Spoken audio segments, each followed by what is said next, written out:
பர்திமேயு சுவிசேஷ ஊழியங்கள் வழங்கும் நற்செய்தி நேரம். தேவ செய்தி பாஸ்டர் ஆர். அகஸ்டின்.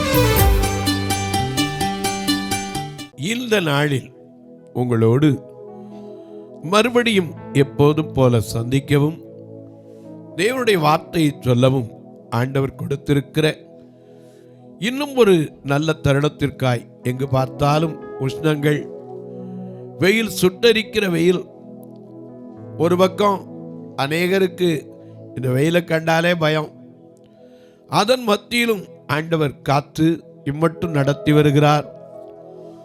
இந்த வெயில் காலத்தில் தேவையற்ற நோய்கள் பெரியோருக்கும் சிறியோருக்கும் பிள்ளைகளுக்கும் வராதபடிக்கு ஆண்டவரிடத்தில் நான் எப்போதும் ஜெபிப்பதுண்டு. ஏன்னா குறிப்பாக மஞ்சள் நோய், இன்னும் சொல்லப்போனால் அம்மை நோய் போன்ற நோய்கள் எல்லாம் இந்த உஷ்ண காலத்தில் அதிகமாய் வருவதுண்டு. வயிற்றுப்போக்கு, பல காரியங்கள் உண்டு. இந்த உஷ்ணத்தினால் வரக்கூடிய எல்லா நோய்களும் ஜனங்களை தாக்காதபடிக்கு பகல்ல மேகத்தின் கீழ் நடக்கச் செய்த தேவன் இன்றைக்கும் ஜீவிக்கிறார்.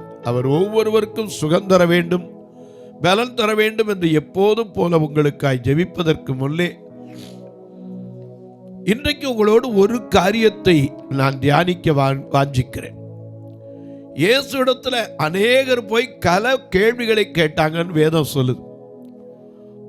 உதாரணமாய் மத்தேயு எழுதின சுவிசேஷத்தில் 22ஆம் அதிகாரத்தில் பரிசேயர் கேட்டாங்க, சதுசேயர் கேட்டாங்க, பலர் பல கேள்விகளை கேட்டாங்க. ஆனால் இயேசு இன்றைக்கு நம்மளை பார்த்து தேவன் கேட்கிற ஒரு கேள்வியை நான் உங்களோடு வைக்கப் போகிறேன். அதற்கு ஆதாரமாக யாராவது இந்த கேள்விக்கு ஆமையா முடியும் அப்படின்னு சொல்கிறவங்க இருப்பீங்களா? ஒருத்தர் கூட இருக்க மாட்டீங்க. ஏன்னா அவர் கேட்கிற கேள்வி வித்தியாசமானது. உங்களுடைய வேதாகமத்தை எங்கே இருந்தாலும் சரி, இந்த நிகழ்ச்சியை நீங்கள் பார்க்கும்போது மறக்கவே கூடாது, மறந்து இருக்கவும் கூடாது. எதுக்குயா நான் சொல்றது ஒருவேளை சரியா இருக்கா தப்பா இருக்கா, சரிதானா இல்லையான்னு பார்க்கறதுக்காவது, நீங்க வெரிஃபை பண்றதுக்காவது உங்க வேதத்தை எடுங்க. தயவு செய்து செல்போன்ல திருப்பாதீங்க. ஏன்னா எடுக்கும் போதே சார்ஜ் போட்டீங்களோ இல்லையோ தெரியாது. ஏன்னா ராத்திரி எந்திரிச்சு ரொம்ப நேரம் பேசிட்டு கூட செல்ல வச்சிருப்பீங்க. அதனால தயவு செய்து போனை எடுக்காம எந்திரிச்சு பைபிளை எடுத்து எரேமியா தீர்க்கதரிசியின் புஸ்தகத்தில் 23வது அதிகாரத்தில் 24வது வசனத்தை, பழைய ஏற்பாட்டில் எரேமியா தீர்க்கதரிசியின் புஸ்தகம் 23-24 இந்த வசனத்தை எல்லாரும் எடுப்பீங்களா? அப்படி எடுக்கிற வரைக்கும் அல்லேலூயா அவர் எந்தன் சங்கீதமானவர், பலமுள்ள கோட்டையுமா, தேவனின் அதிபதியான அவரை திவ்ய காலமெல்லாம் வாழ்ந்திடுவே. ஜீவனில் அதிபதியான அவரை திவ்ய காலமெல்லாம் வாழ்ந்திடுவே. அவர் எந்தன் சங்கீதமானவர், பலமுள்ள கோட்டையுமா, தேவனில் அதிபதியான அவரை திவ்ய காலமெல்லாம் வாழ்ந்திடுவே. ஜீவனில் அதிபதியான அவரை திவ்ய காலமெல்லாம் வாழ்ந்திடுவே. அவர் எந்தன் சங்கீதமானவர்.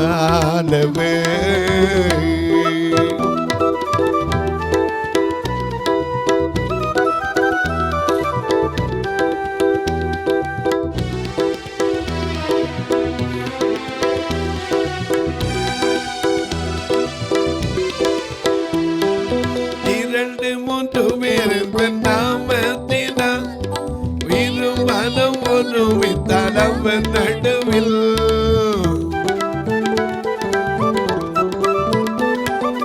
இரண்டு மூன்று பேர் நாமத்தினான் இரு மனம் ஒருமித்தான் அவர் நடுவில் இருப்பேனில் நமது தேவன் இருப்பேனில் பற்றி என்றும் நடத்திடுவா, இரு கரம் பற்றி என்றும் நடத்திடுவா. அவரெல்தல் சங்கீதமானவர், பலமுள்ள கோட்டையுமா, ஜீவனின் அதிபதியான அவரை திவ்ய காலமெல்லாம் வாழ்த்திடுவே. ஜீவனின் அதிபதியான அவரை திவ்ய காலமெல்லாம் வாழ்த்திடுவே. அவர் எந்த சங்கீதம்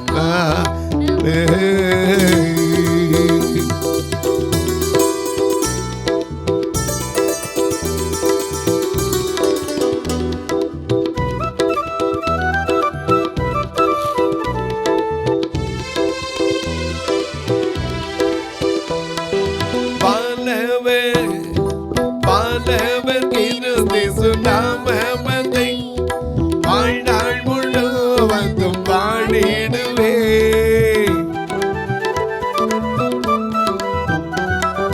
பாலவர் கிருதி சுனாமதை வாழ்நாள் முழுவதும் பாடிடுவே. அருகையில் அவரோடு இணைந்து என்றும், அருகையில் அவரோடு இணைந்து என்றும் வணங்குவோம், ஆட்டுவோம், போற்றிடுவோம். வணங்குவோம், ஆட்டுவோம், போற்றிடுவோம்.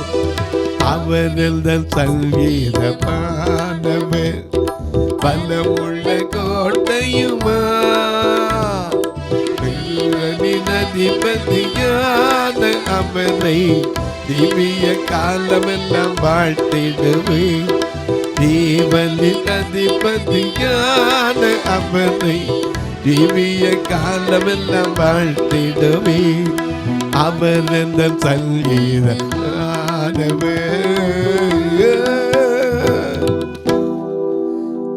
எல்லாம் எடுத்திருப்பீங்க. எரேமியா 23:24. எவனாகிலும், நல்ல கவனிங்க அந்த வார்த்தையை. எவனாகிலும், எவ்வளவு பெரிய மனுஷனா இருக்கலாம், எவ்வளவு படித்தவனா இருக்கலாம், எவ்வளவு ஞானம் பெற்றவனா இருக்கலாம், ஆனா ஒன்றை தெரிஞ்சுக்கணும். என்னது?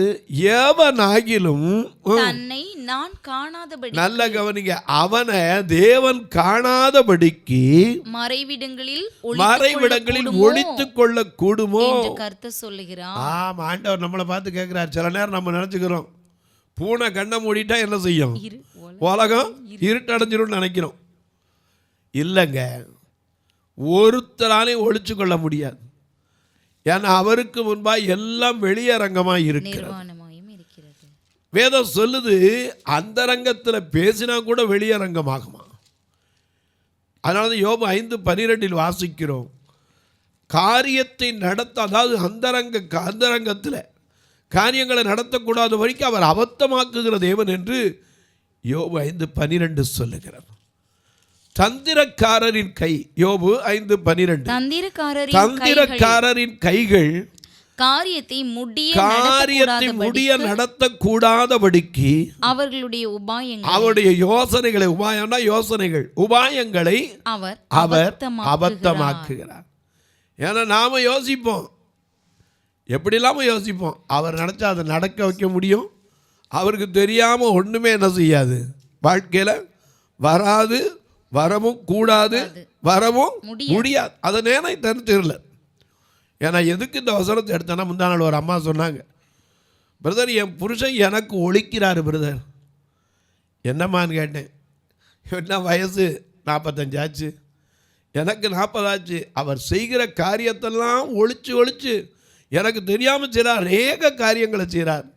என்னால் அதை கேள்விப்படும் போது போய் கேட்டால் உடனே இல்லை, அப்படிலாம் இல்லை அப்படின்றாரு. இது எனக்கு பெரிய வேதனையாக இருக்குது அப்படின்னுங்க. நான் சொல்கிறேன், உங்களுக்கு ஒழிக்கலாம், உங்களுக்கு வரைக்கலாம், உங்களை மறைக்கலாம், ஏமாற்றலாம். ஆனால் ஆண்டவரை ஏமாற்ற ஒரு நாள் என்ன செய்ய முடியாது, நிச்சயமாக முடியாது. ஏன்னா ஒரு நாள் வரும், அப்போது என்ன நடக்கும், நான் பேசுகிற காரியம் கூட கண்டிப்பாக வெளிப்பட்டு தீரும். என்னைக்கோ செய்கிற காரியம் ஒழிச்சிக்க முடியவே முடியாது. நாம் நினைக்கலாம் எங்கோ போட்டு ஆழத்தில் மறைச்சிட்டு, அவர் தான் ஆழத்தில் செய்ய முடியும். நம்முடைய பாவங்களை சமுத்திரத்தின் ஆழத்தில் எரிந்துட்டார்னா அவர் திரும்பி பார்க்க மாட்டார். ஆனால் நாம் எப்போவும் எல்லாவற்றையும் டெலீட் கொடுப்போமானா கொடுக்கவே மாட்டோம். ஆனால் நமக்கு தெரியாது, ஆண்டவர் நம்ம எப்போதும் என்ன செய்கிறார், பார்த்து கொண்டே இருக்கிறார். நாம் அவரை நோக்கி பார்க்குறோமோ இல்லையோ, ஏன்னா நாம் நோக்கி பார்த்தா நிச்சயமாக உண்டு. என்ன அவரை நோக்கி பார்க்கிறவர்கள் என்ன செய்வாங்க, அவரை நோக்கி பார்த்தவர்கள் பிரகாசம் அடைந்தார்கள், அவருடைய முகங்கள் வெட்கப்படவில்லை. ஆனால் நம்ம நோக்கி அவர் பார்த்து கொண்டிருக்கிறார் நமக்கு தெரியுமா? நாம் நடந்தாலும். அதனால தான் தாவீது சொல்றார் 139ஆம் சங்கீதத்திலே மிக அழகா முதல் வசனத்திலிருந்து பாடுறார். 139ஆம் சங்கீதம் முதல் வசனத்திலிருந்து பாருங்க. கர்த்தாவே, நீர் என்னை ஆராய்ந்து அறிந்திருக்கிறீர். என் உட்கார்தலையும். நல்ல கவனிங்க, உட்கார்ந்து எந்திரிக்கிறது சாதாரணமாக நடக்கிற காரியம். எங்க போனாலும் முதல்ல வந்தவொன்னு சொல்றாங்க, வாங்க ப்ளீஸ் சீட்டட், அப்படிமா உட்காருங்க. உட்காருதல், அதே சமயத்தில் எழுந்திருக்குதல். என் உட்காருதலையும் என் எழுந்திருக்குதலையும் நீர் அறிந்திருக்கிறீர். நினைவுகளை தூரத்தில் இருந்து அறிகிறீர். நல்ல கவனிங்க, நினைவுகள். ஏன்னா மனுஷன் நினைக்கிறது ஒன்று, என்னென்னமோ கற்பனை கட்டுறான். ஆனால் கண்ணதாசன் கேட்டால் சொல்லுவான், பாவையா மனுஷன்பா. ஏன்னா அவனுடைய நினைவு நம்முடைய ஆண்டவருடைய நினைவா? அதனால தான் ஏசாயா சொல்லுகிறார், என் நினைவுகள் உங்கள் நினைவுகள் அல்ல, என் வழிகள் உங்கள் வழிகளும் அல்ல என்று கர்த்தர் சொல்லுகிறார். பூமிக்கு பார்க்கிலும் வானங்கள் எப்படி உயர்ந்திருக்கிறதோ அப்படியே உங்கள் வழிகளை பார்க்கிலும் என் வழிகளும் உங்கள் நினைவுகளை பார்க்கிலும் நினைவுகளும் உயர்ந்திருக்கிறது. அதுக்கு அளவே கிடையாதுங்க. நாம் நினச்சிக்கிறோம் ஒளிச்சிடலாம் ஒளிச்சு வச்சிடலாம். அநேக நேரங்களில் இதை நாம் மறந்துடுறோம். ஒருத்தர் நம்மை பார்த்து கொண்டே இருக்கிறார். நடந்தாலும் படுத்திருந்தாலும் உட்காருதல் எழுந்திருக்குதல், அது மட்டுமல்ல தூரத்தில் இருந்து நாம் நினைக்கிற நினைவை கூட கர்த்தர் அறிகிறார். அதனால தான் நம்ம பார்த்து சொல்லியிருக்காரு, கர்த்தர் நம்மை நினைத்திருக்கிறார். சங்கீதம் 112:12 வாசிக்கிறோம், கர்த்தர் நம்மை நினைத்திருக்கிறார், அவர் ஆசீர்வதிப்பார். அது மட்டுமல்ல, அவர் ஆரோன் குடும்பத்தாரையும் இஸ்ரவேல் குடும்பத்தாரையும் கர்த்தருக்கு பயப்படுகிற பெரியோரையும் சிறியோரையும் ஆசீர்வதிக்கிற தேவன். ஒரு பக்கம் ஆசீர்வதிக்கும் தேவன், இன்னொரு பக்கம் நம்மை காண்கிற தேவன். அதை மறந்துடக்கூடாது. அதனால தான் இங்கே எரேமியா சொல்றார், எவனாகிலும் எவ்வளவு பெரிய மனுஷனாக இருக்கட்டும், பெரிய ஆளாக இருக்கலாம், ஒரு தப்பை மறைச்சு வச்சுக்கிட்டே வரலாம், ஒரு நாள் வெளியரங்கமாகும். லூக்கா 12:2 அறியப்படாத ரகசியம் கிடையாது, வெளிக்கு வராத மறைபொருளும் கிடையாது. அநேக நேரங்களில் நமக்கு இது தெரியறதில்லை. நாம் மறைச்சு வச்சுட்டோம், தெரியாது, யாருக்கும் தெரியாதுன்னு நினைக்கிறோம்.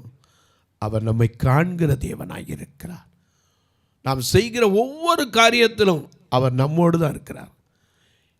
அவர் சொல்லிட்டு போனதை மறந்துடக்கூடாது. எப்போ வரைக்கும் இருக்கிறாரு? மத்தேயு 28:19-20 வாசிக்கிறோம், உலகத்தின் முடிவு பரியந்தம் சகல நாட்களிலும், எல்லா நாளும் நீ வியாதியாக கடந்தாலும் கூட இருக்கிறார், சந்தோஷத்தோடு இருந்தாலும் கூட இருக்கிறார், படிக்கிற நாளில் கூட இருக்கிறார், வேலையில் இருக்கும்போது உன் கையில் உன்னதமான பொறுப்பு வைத்திருக்கும் போதும் அவர் உன்னோடும் என்னோடு தான் இருக்கிறார். நம்ம விட்டு எங்கேயும் போகிறதில்ல. நாம் அவரோடு இருக்கணும்னு நினைப்போம், நாம் பாடவும் செய்வோம். என்ன செய்வோம்? உம்மோடு இருக்கண்டுமே ஐயா உம்மை போல் மாறண்டுமே,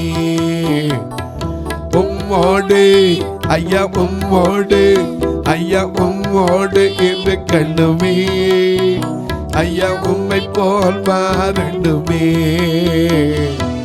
ஒவ்வொரு நாளும் உமது பிரசன்னம் தேடி வர வேண்டுமே,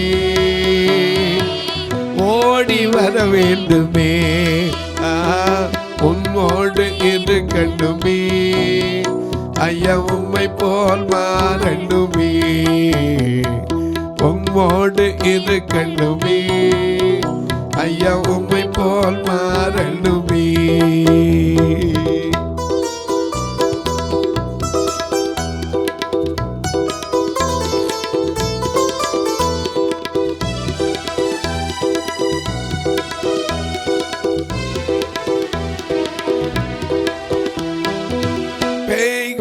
ஓட்டி நோய்கள் நீக்கி, பேய்கள் ஓட்டி நோய்கள் நீக்கி பிரசங்கம் பண்ணணுமே.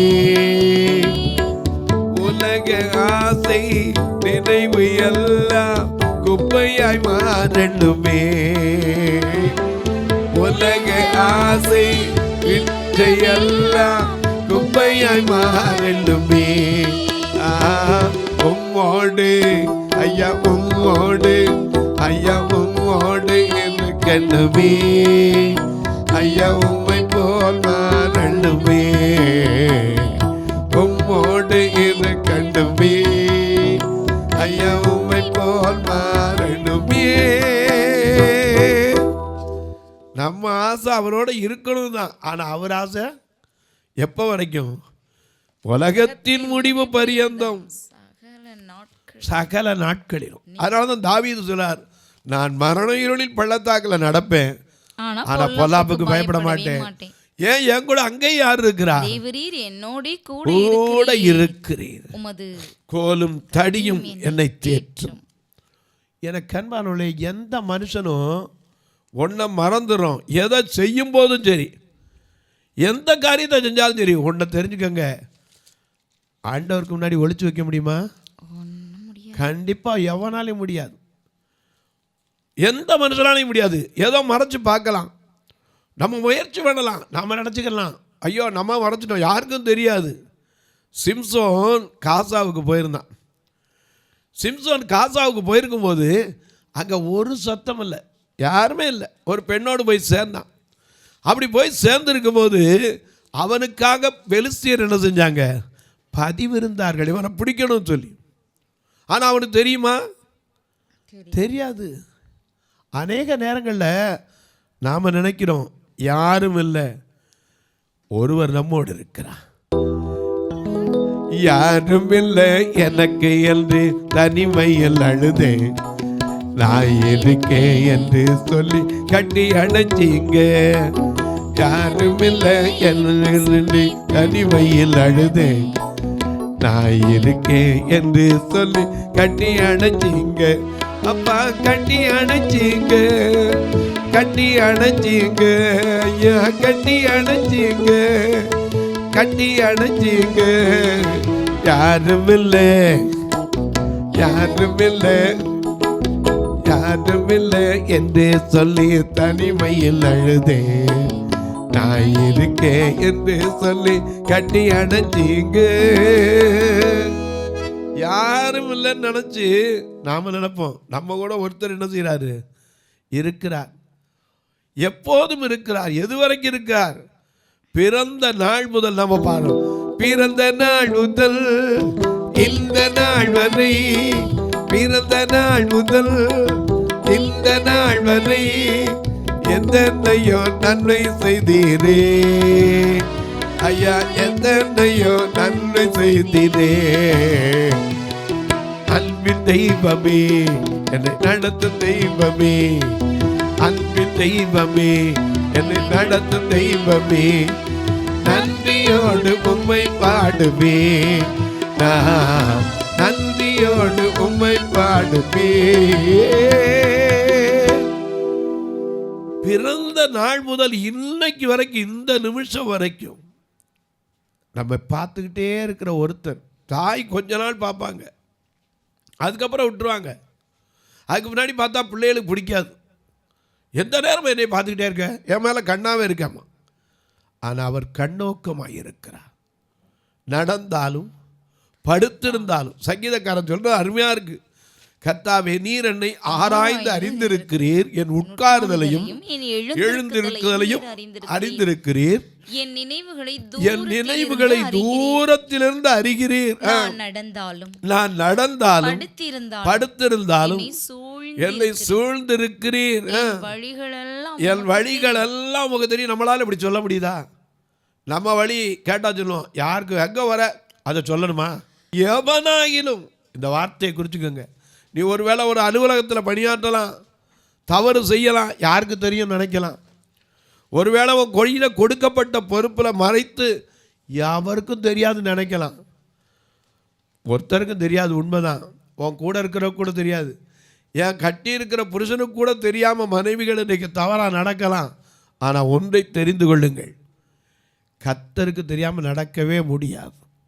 ஏன்னா அவர் சர்வ வல்லவர், சர்வ வியாபி, எங்கும் நிறைந்திருக்கிற ஏக சக்கராதிபதி, நித்தியவாசி. ஏசாயா சொல்றார் 57:15 இன்ஹாபிட்டன்ஸ் இட்டர்னிட்டி, நித்தியவாசி. அவர் மறைவுக்கு எங்கே நம்ம ஓட முடியும்? அதனால தான் இங்கே கேட்குறார் எரேமியா, நம்மளை பார்த்து கேட்குறார், யாராக இருந்தாலும் ஒரு பதில் சொல்லுங்கப்பா. எவனாகிலும் தன்னை நான் காணாதபடிக்கு மறைவிடத்தில் ஒளித்து கொள்ள கூடுமோ என்று கர்த்தர் சொல்லுகிறார். நான் வானத்தையும் பூமியையும் நிரப்புகிறவர் அல்லவோ என்று கர்த்தர் சொல்லுகிறார். ஆமா, ஏன்னா அங்கே இருக்கிறார், இங்கே இருக்கிறார், எங்கும் நிறைந்திருக்கிற இறைவன். தொலைக்காட்சியில் பார்க்கிற என் அன்பு மக்களே, இந்த நிகழ்ச்சியை பார்க்கிற நீங்க கேட்குறதோடு விட்டுறாதீங்க. ஒரு வார்த்தை உங்கள் ஜெபத்தில் வைங்க. எதுக்கு? இந்த நிகழ்ச்சி தொடர்ந்து வரணும், இதற்கான தேவைகளும் சந்திக்கப்படணும். எனக்கு அன்பானவர்களே, வருகிற ஈஸ்டர் பெருநாள் 2 சபையிலையும் நான் வருஷந்தோறும் என்ன செய்வோன்னா நல்ல சாப்பாடு கொடுத்து அனுப்பேன். ஏன்னா அவங்களுக்கு சத்தியத்தை மட்டும் கொடுத்து அனுப்புறதில்லை, அதை கொடுத்தா அடுத்த நிமிஷம் பசியில் விட்டுருவாங்க, சத்துரு பொறுக்கிட்டு போயிடுவான், வழியில் போகும்போது சோர்ந்து போய் விட்டுருவாங்க.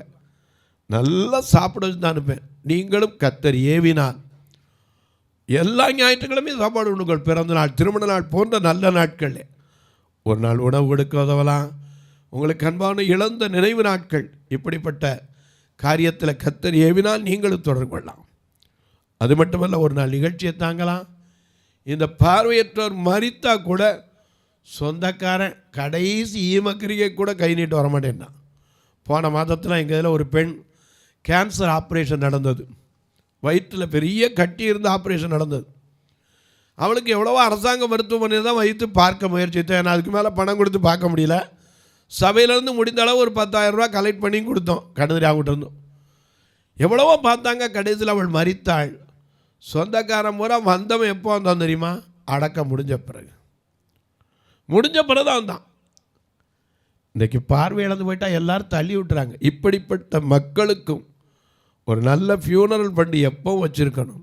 கர்த்தர் உங்களை ஏவினால் தொடர்பு கொள்ளலாம். எப்படின்னு கேட்பீங்க, பிரதர் இதில் 2 நம்பர் வந்துக்கிட்டே இருக்குது, ஜிபே உண்டு, ஃபோன்பே உண்டு. தபால் மூலம் அனுப்புகிற மக்களுக்கு சொல்லுவேன். அநேகர் என்ன கேட்குறீங்க, ஐயா மணி ஆர்டர் கமிஷனே என்ன வந்துடுதுங்கிறீங்க. ராயனுக்குரியதை ராயனுக்கு கொடுக்கணும். ஆனால் அதே சமயத்தில் அதுக்கு ஒரு வழியும் அவங்க வச்சுருக்காங்க. 36 35 38 89 63 இது போஸ்ட் ஆஃபீஸ் அக்கௌண்ட். இது வழியாக நீங்கள் வந்தீங்கன்னா என் பேரில் அகஸ்டின்னு வரும். தாராளமாக இது வழியாக நீங்கள் தொடர்பு கொள்ளலாம், இல்லை என்கிட்ட கேட்கலாம். கேட்டால் உங்களுக்கு சொல்லுவேன்.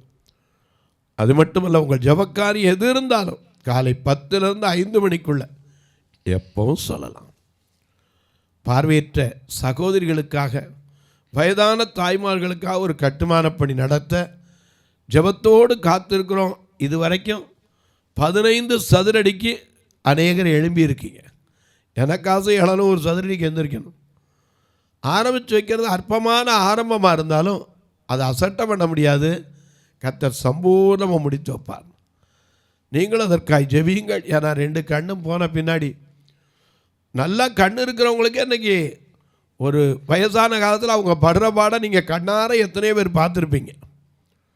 ஒரு சமயத்தில் ஒரு அம்மா சொன்னாங்க, பிரதர் என்னை இந்த 3 பிள்ளைகளும் படுத்துகிற பாடு தாங்கலைன்னாங்க. என்னம்மான்னு கேட்டேன். ஒரு 25,000 ரூபா பென்ஷன் வருதுயா, ஒவ்வொருத்தையும் சண்டை போட்டு என்கிட்ட 4 உங்ககிட்ட 4, 3 பொம்பளை பிள்ளைய, என்கிட்ட 4 உங்ககிட்ட 4, ஒருத்தி விடாமல் சண்டை போட்டு அந்த 25 ரூபா பென்ஷனுக்காக, எனக்காக இல்லை, அதுக்காக இப்படி போட்டு படுத்துகிறாங்க. இவங்க தூக்கி கொண்டு வந்து அங்கே கொண்டு வந்து இங்கே உங்க அலைய விடுறதுல எனக்கு பாதி போதுன்னு போயிருதுன்னாங்க. இன்றைக்கு சில வயது முதிர் காலத்தில் 2 கண்ணும் தெரியாதவங்க வயதான தாய்மார்கள், அவர்களும் சந்தோஷத்தோடு இருக்கணும். அதற்கென்று ஒரு இடத்தை உருவாக்கி வருகிறோம். வயது முதிர் தாய்மார்களுக்கு சொல்வேன், நீங்கள் ஒரு நிமிஷம் உங்கள் பாடுகளை நினச்சி பார்த்து, இப்படிப்பட்டவர்களுக்கு கர்த்தர் உங்களை ஏவினால் நீங்கள் ஒரு சதுரடி 2300 தான். இந்த 40 நாள் ஜபத்திற்கு ஒரு நாள் வருகிற பிள்ளைகளுக்கு ஒரு ஜூஸு டீ கொடுக்க கர்த்தர் உங்களை ஏவினால் நீங்கள் தொடர்பு கொள்ளலாம். இப்போவும் உங்களுக்காக நான் ஜெபிக்க போகிறேன். நீங்கள் அந்த ஒருமனப்பட்ட ஆவியோடு ஆண்டவர்கிட்ட ஜெபிப்பீங்களா? நல்ல பிதாவே,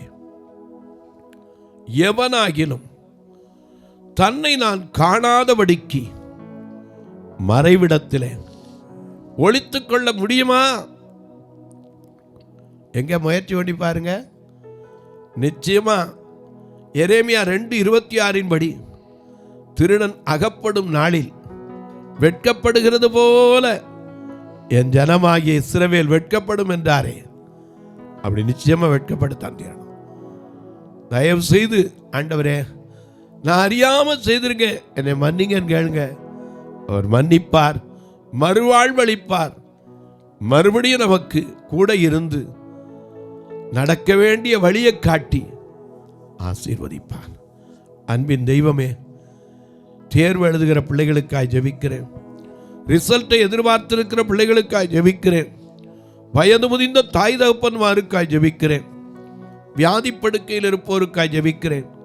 இந்த வெயில் காலத்தில் ஒருவேளை கர்ப்பவதியாய் இருக்கிற என் அன்பு சகோதரிகளுக்காய் ஜெபிக்கிறேன். மருத்துவமனையில் பல மாதங்களா நோயின் படுக்கையில் இருப்போருக்காய் ஜெபிக்கிறேன். வெளியே சொல்ல முடியாத வயிற்றில் கட்டி டயாலிசிஸ் வாரம் ஒரு முறை பண்ணி கொண்டிருக்கிறேனே, என் வாழ்க்கை எத்தனை நாள் என்று கண்ணீர் வடிக்கிற மக்களுக்காய் ஜெபிக்கிறேன். கைகளில் கால்களில் சோர்வினால ஒரு அடி எடுத்து வைக்க முடியாம இனி எதிர்காலம் எப்படி இருக்குமோ என்று நினைக்கிற மக்களுக்காய் ஜெபிக்கிறேன். இரவெல்லாம் நித்திரை இல்லாம அசுத்த ஆவியின் தொந்தரவினால அலக்களிக்கப்படுகிற மக்களுக்காய் ஜெபிக்கிறேன். பிறந்த நாள் திருமண நாளை நினைவு கூறுகிற மக்களுக்காய் ஜெபிக்கிறேன். தங்களுக்கு அன்பாளை இழந்து தவிக்கிற ஆறுதலற்ற மக்களுக்காய் ஜெபிக்கிறேன். ஒவ்வொருவருடைய கண்ணீரை துடைத்தரும், கவலைகளை மாற்றும், வேதனைகளை விடுதலைத்தான். வானத்திற்கும் பூமிக்கும் சகல அதிகாரம் கொண்ட இயேசு கிறிஸ்துவின் ஈடு இணையற்ற வல்லமையுள்ள நாமத்தில் ஜெபிக்கிறேன் நல்ல பிதாவே, ஆமென், ஆமென். சபை ஆராதனை ஞாயிறு காலை 10 மணி முதல் 12 மணி வரை.